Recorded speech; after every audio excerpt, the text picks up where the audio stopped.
the Bodh Gaya liberation movement, a fight for justice, a demand for rightful ownership.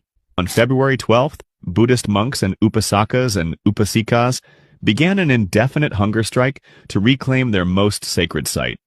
Today marks the 13th day of their protest. But why is this happening? And more importantly, why is the mainstream media silent?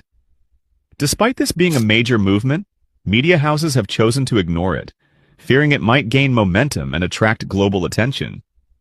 The voices of Buddhist monks and their supporters remain unheard, deliberately hidden from the world. But why? Bodh Gaya, the sacred land where Prince Siddhartha attained enlightenment and became the Buddha.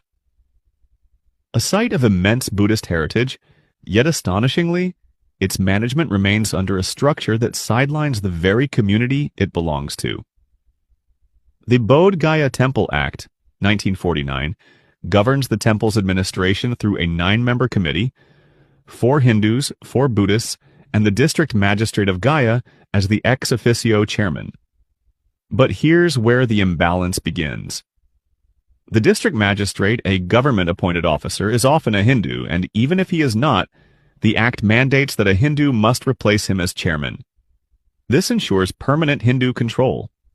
Then there is the Mahant of the Saivite monastery, a Hindu religious leader, who permanently occupies a seat on the committee. If he refuses or is unable to serve, another Hindu is appointed in his place. This means that majority control always remains with Hindus, despite this being Buddhism's holiest shrine. But what does history say about this site? Sir Alexander Cunningham, the father of Indian archaeology, in his book Mahabodhi, or the great Buddhist temple under the Bodhi tree at Bodh Gaya, provides undeniable evidence that Bodh Gaya is and has always been a Buddhist site. His extensive research, archaeological findings, and inscriptions confirm that the temple was built, maintained, and revered by Buddhists for centuries before it fell into the hands of non-Buddhist groups. Yet today, the act ensures that Buddhists remain mere spectators in their own sacred land. Unlike Hindu temples across India, which are managed by Hindus alone, the Mahabodhi Temple remains under non-Buddhist control. At the very site where the Buddha preached justice and equality, a silent struggle continues.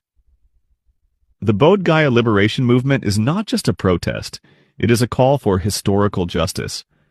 A movement the media fears might become too big. A movement being hidden from foreign eyes.